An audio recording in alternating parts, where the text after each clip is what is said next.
بیٹی بیٹے جوان، اب رمضان کے 1 مہینے کے بعد 15 دن کے بعد اشتہار ہے، بابا اماں بیٹی کو منع کر دیتے، بیٹی رمضان تو آتے رہے تھے، پہلے اپنی زندگی بنا لے، پہلے کوشش کر لے، محنت کر لے، تیاری کر لے، جہاں تاکہ امتحان میں پاس ہو جائے۔ بیٹی کو یہ بیٹا پہلے امتحان میں پاس ہو جا، بعد میں بزرگ بننا، بعد میں اعتکاف کرنا، بعد میں یہ ساری چیزیں کرنا، بعد میں داڑیاں چھوڑنا، اللہ اکبر، یہ ساری چیزیں نوجوانوں مرد بنو۔ اللہ تعالیٰ شیر کو داڑھی دیتا ہے، شیرنی کو داڑھی نہیں دیتا۔ اللہ باغیرت ہے، باغیرت بنو، اپنے چہروں سے اللہ کے نور کو مٹاتے ہو تو اللہ تعالیٰ کا عرش ہٹ جاتا ہے۔ کتنی افسوس کی بات ہے، ایک واقعہ یاد آتا ہے چند سال پہلے جو ہوا تھا، اور کئی واقعات ایسے پڑھنے میں آئے گے۔ پورا سے لوگ نکلے بامبے سے پورا تک، کھنڈالا کے بعد ایکسیڈنٹ ہو گیا، سب اس پارٹ میں بن گئے، پولیس والے پہنچے، دیکھیں یہ سمجھ نہیں آ رہی کس کی لاش، مسلمان ہے یا غیر مسلم ہے۔ بہت دیر آپس میں بات کرتے رہے، بات میں یہ ہوا بھائی کسی مسلم تنظیم کو دیں کہ اس کو قبر میں ڈال دے، یا کسی غیر مسلم لوگوں کو دیا جائے جلا کر راکھ کر دے مردے کو، یہی بات ہو رہی تھی۔ ایک نے کہا بھائی ایک طریقہ اور ہے پہچاننے کا، کہا کیا؟ کہا کپڑا کھولو پتہ چل جائے گا کہ مسلم ہے غیر مسلم۔ اللہ اکبر، واللہ جب یہ واقعہ یاد آتا ہے تو دل لرز جاتا ہے۔ کتنی افسوس کی بات ہے، کتنی تعجب کی بات ہے، کتنی حیرت کی بات ہے۔ رب تعالیٰ نے مسلمان کے بارے میں تو یہ فرمایا سیماہم فی وجوہہم من اثر السجود، مسلمان تو اپنے شکل سے صورت سے پہچانا جاتا ہے، اس میں پیشانی کے انداز نور اور سجدے کی نشانیاں ہوا کرتی ہیں۔ کتنی بے شرمی کی باتیں، کتنی بے غیرتی کی باتیں، کتنے بڑے تعجب اور افسوس و حیرت کی بات ہے۔ آج مسلمان شکلوں سے نہیں بلکہ کپڑے کھولنے کے بعد پہچانا جاتا ہے۔ مسلمانوں غیرت پیدا کرو، غیرت پیدا کرو، مرد بنو۔ اگر اس طریقے سے شکلیں بدلی رہی تو کہیں ایسا رہو، نبی نے فرمایا من کسر سواد بقوم فهو منهم، غیر مسلموں نے اپنی شکلوں کو بدلا، اللہ کی تعریف کو بدلا، اللہ کی پیدائش کو بدلا۔ کہیں دین بدلنے والوں کے ساتھ اللہ تعالیٰ مسلمان اس مسلمان کو نہ اٹھائے جو اللہ کے حکم اور رسول اللہ صلی اللہ علیہ وسلم کے حکم کے باوجود چہروں سے شکلوں داڑھیوں کے بالوں کو صاف کرتا رہا۔ کب موت آ جائے میرے بھائی پتا نہیں ہے۔ یہ اسلام کی دین ہے، اسلام کی پہچان ہے، نبی کی سنت ہے، یہ وقار ہے۔ چہرہ رکھو، اللہ کا نور بچے گا تمہارے چہروں سے، تمہاری شکلوں سے نہیں۔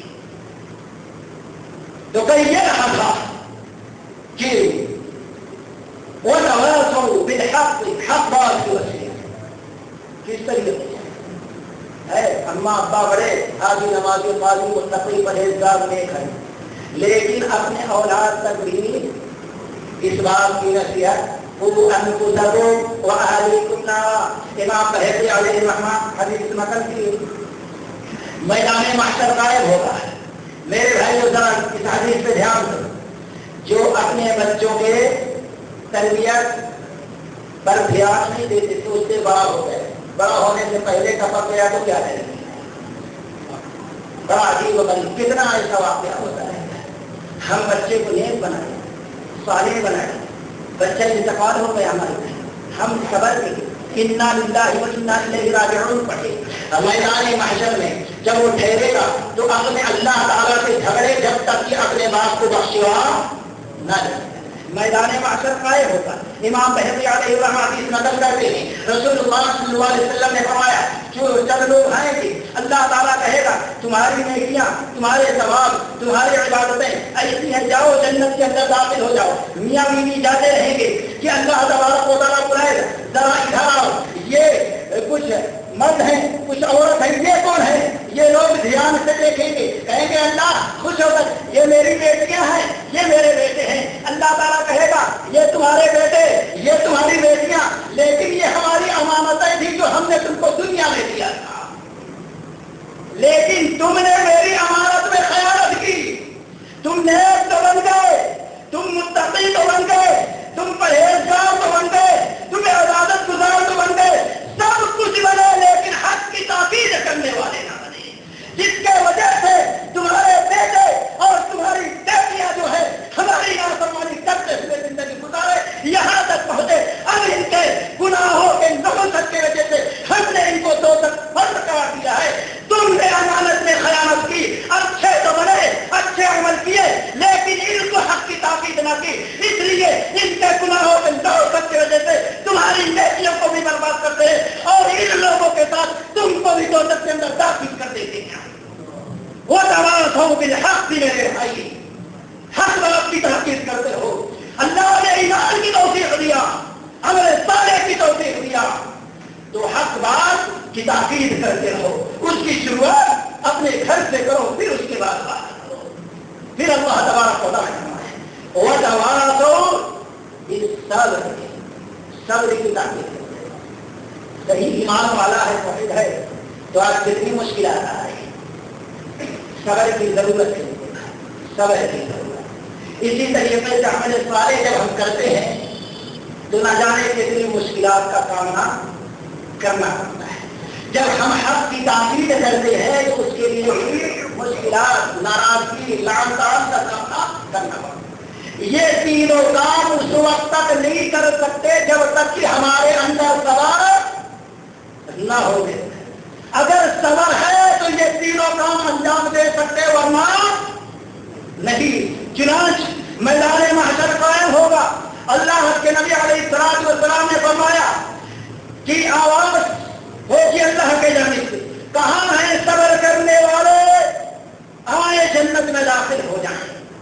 حساب کتاب نہیں ہوا ہوگا، کچھ لوگ اٹھیں گے اور جنت کی طرف بھاگیں گے، فرشتے ان کو روک لیں گے، کہاں جا رہے ہو، ابھی حساب کتاب کہیں گے ابھی ابھی اعلان ہوا ہے جو دنیا کے اندر صبر کرتے رہے وہ جنت میں داخل ہو جائے۔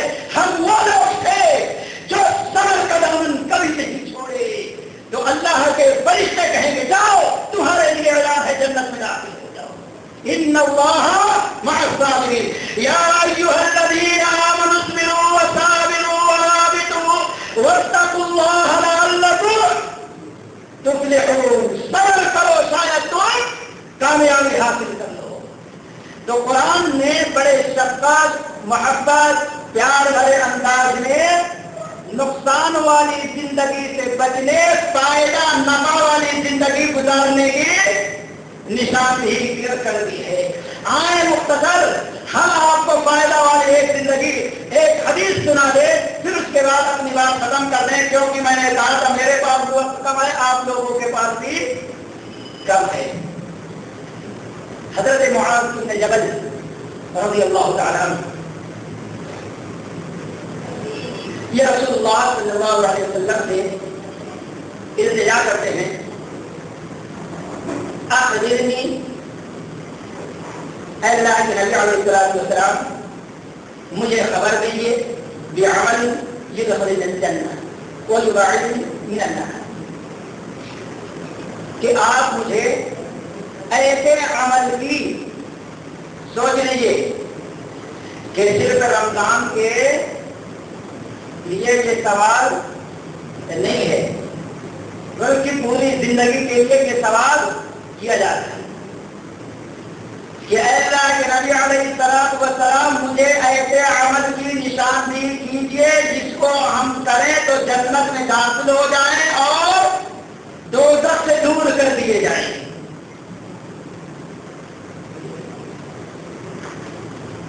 اللہ کے نبی علیہ السلام نے فرمایا اے معاذ تم نے بہت بڑا سوال کیا ہے، مگر جس شخص کے لیے اللہ آسان کر دے، اللہ سے دعا کرے کہ اللہ تعالیٰ دوزخ سے بچنا اور جنت میں داخل ہونا ہمارے لیے آسان کر دے، اور یہ موقع دیا ہے اللہ تعالیٰ نے۔ جیسے حضرت عبداللہ بن عمر رضی اللہ تعالیٰ عنہ کہتے ہیں کہ اللہ کے نبی علیہ السلام نے فرمایا قال الصيام والقرآن یشفعان یوم القیامہ، کہ میدان محشر قائم ہوگا، قرآن بھی آئے گا اور پھر اس کے ساتھ روزہ بھی آئے گا۔ قرآن کہے گا اے اللہ یہ تیرا وہ بندہ ہے جو شخص ساری تکالیف مصیبتیں پریشانیاں برداشت کی، لیکن نماز تہجد میں قیام اللیل میں نوافل میں مجھے پڑھایا کی سنا۔ جب میرے لیے اس شخص نے چین سکون تکلیف دکھ درد کی پرواہ نہ کی، اللہ مجھے اجازت دے اور میری شفاعت میں تیرے سامنے اس کے حق میں شفاعت کروں اور تو میری شفاعت کو اس کے حق میں قبول کر لے۔ اور ایک روایت میں آتا ہے ابن شعیب کہتے ہیں کہ اللہ تبارک و تعالیٰ انسانوں کے اسی قسم قرآن کو دے گا اور وہ قرآن جس میں لے کر آئے گا اے اللہ تیرا یہ وہ بندہ ہے جس نے تیرے قرآن کو سنا نہیں، پڑھا نہیں، نصیحت نہیں حاصل کی، اس کے موافق زندگی گزارا نہیں۔ قرآن کی تلاوت کی بات ہے، خاص کر کے اس مہینے کا جو امتیاز ہے وہ قرآن کی وجہ سے، زندگی کے ہر لمحہ میں قرآن کو پڑھتے رہنا چاہیے۔ قرآن کا نزول کہاں ہوا معلوم ہے آپ کو؟ کہاں ہوا؟ کسی نے مکہ زمین کا دل، مکہ پوری زمین کا دل ہے نا۔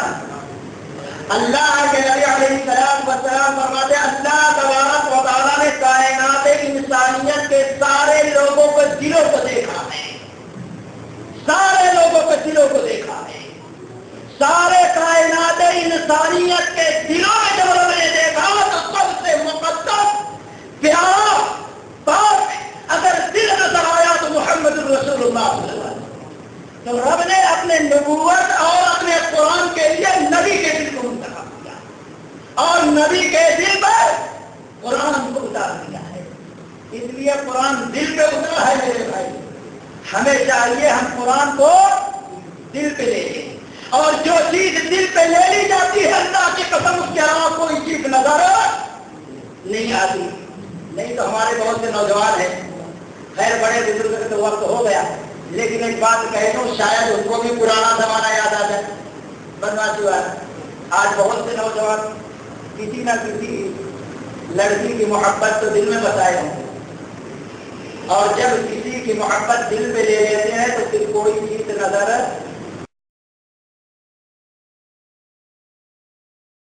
نہ بابا نظر آتا، نہ پڑھنا نظر آتا، نہ نیند نظر آتی، 24 گھنٹہ بستر کے اندر بھی بات کرتے ہیں۔ کتنے دیوانوں کو دیکھو روڈ پہ جا کر گھنٹوں جہاں لوگ پیشاب پیخانہ کرتے وہاں پہ بات کرتے ہیں، ان کو بدبو بھی نظر نہیں آتی، کیونکہ جس سے اب بات کر رہا ہے اس کی بات کو اس نے دل پہ لے لیا۔ اور اگر اس نے بے وفائی کی تو کبھی کبھی یہ نیند کی گولی بھی کھا لیتا ہے، مرنے کے لیے بھی تیار ہو جاتا ہے، کیونکہ اس کی محبت کو اس نے دل پہ لیا۔ میرے بھائیوں ضرورت اس بات کی ہے کہ ہم قرآن کو اپنے دل پہ لے لیں، اور جب قرآن کو ہم دل پہ لے لیں گے تو گانے کی آواز ہمارے منہ سے نہیں نکلے گی۔ مائیں بہنیں جب چولہا جلائے گی، جب آٹا گوندے گی، جب ترکاری کاٹے گی، جب کھانا بنائے گی، اور جب کوئی بچوں کو دودھ پلائے گی، جب بچے کو لوری دیں گے، جب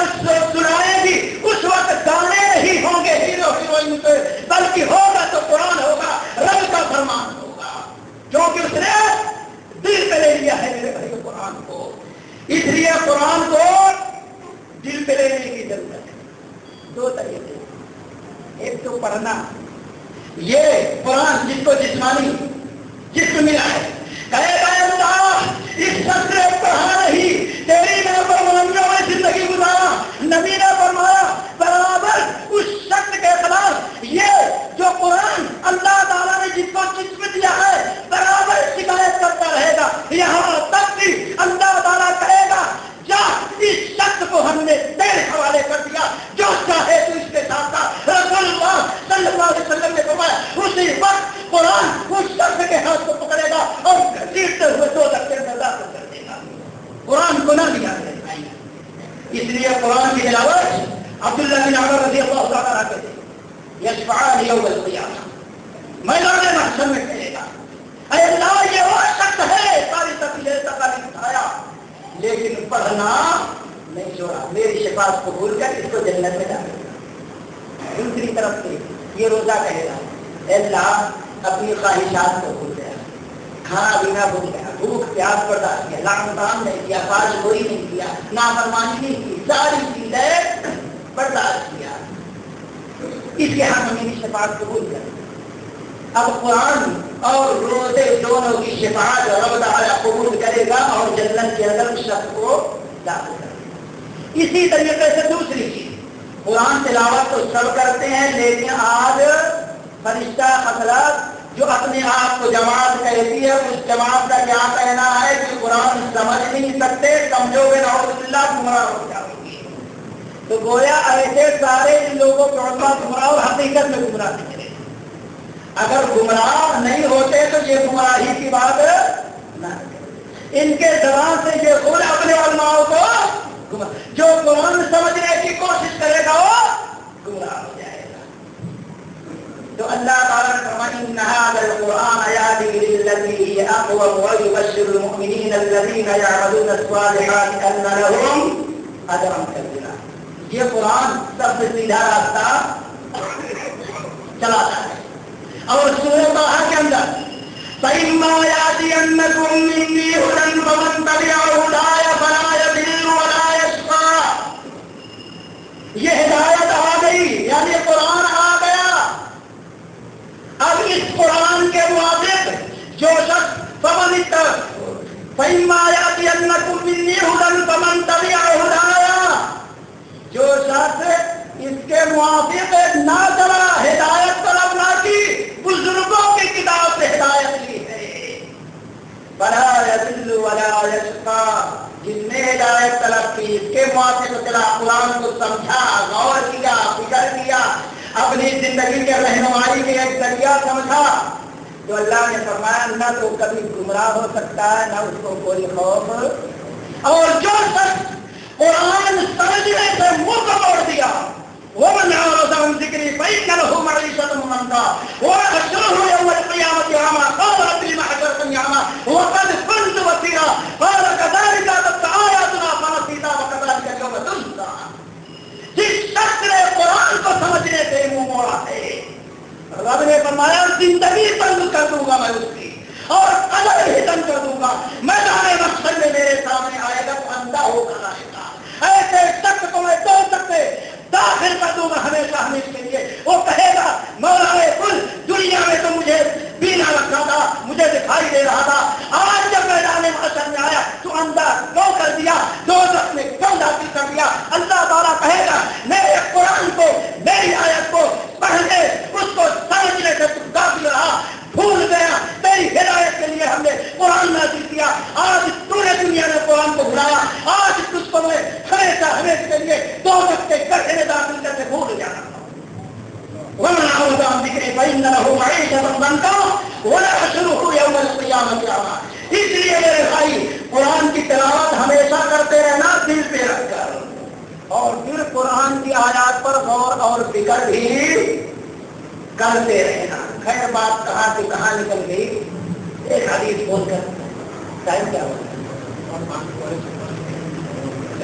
چلیے ایک حدیث بول. معاذ بن جبل رضی اللہ تعالیٰ عنہ، اے اللہ کے رسول